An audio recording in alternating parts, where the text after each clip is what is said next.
অনেক ব্যস্ত মানুষের জন্য বিছানায় শুয়ে 10 দিন নেটফ্লিক্স দেখার বিষয়টা খুবই আকর্ষণীয় হতে পারে। তবে এইভাবে বিছানায় শুয়েই 4,100 পাউন্ড, যা বাংলাদেশি মুদ্রায় 6,44,664 টাকা উপার্জন করা সম্ভব। কথাটি স্বপ্নের মতো মনে হতে পারে, কিন্তু এটাই বাস্তব।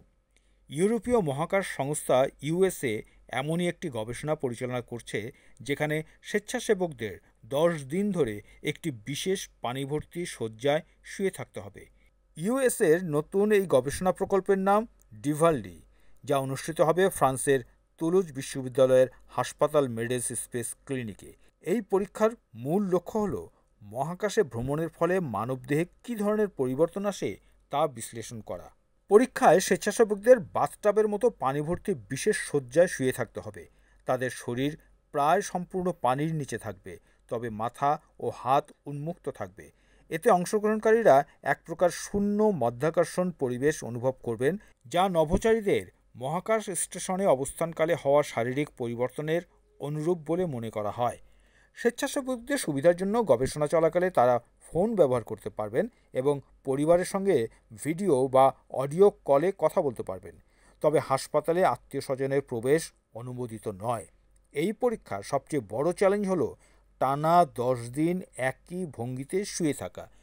বাথরুম ব্যবহারের জন্য বিশেষভাবে তৈরি ট্রলিতে স্বেচ্ছাসেবকদের স্থানান্তর করা হবে, যাতে তাদের শোয়া অবস্থান বজায় থাকে।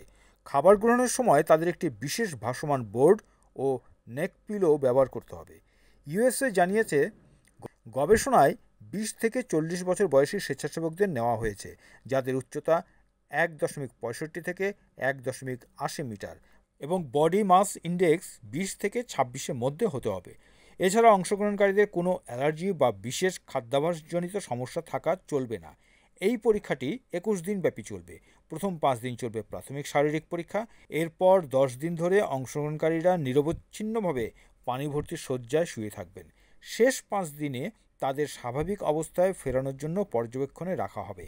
এই গবেষণা থেকে প্রাপ্ত ফলাফল মহাকাশ অভিযানের জন্য গুরুত্বপূর্ণ তথ্য প্রদান করবে। এই পরীক্ষার উদ্দেশ্য হল মহাকাশ ভ্রমণের সময় শরীরের উপর কী কী প্রভাব পড়ে তা বোঝা। মহাকাশে ওজনহীন অবস্থায় পেশি ও হাড়ের ঘনত্ব কমে যায় এবং শরীরের তরল মস্তিষ্কের দিকে চলে যায়। এই গবেষণা মহাকাশের পাশাপাশি পৃথিবীতে চিকিৎসা ক্ষেত্রেও সহায়ক হতে পারে।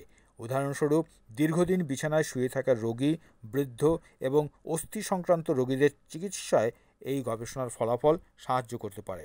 এছাড়া গবেষণার ফলাফল দীর্ঘদিন বিছানায় শুয়ে থাকা রোগী, বয়স্ক ব্যক্তি ও হাড়জনিত সমস্যায় আক্রান্তদের চিকিৎসায় সহায়ক হবে।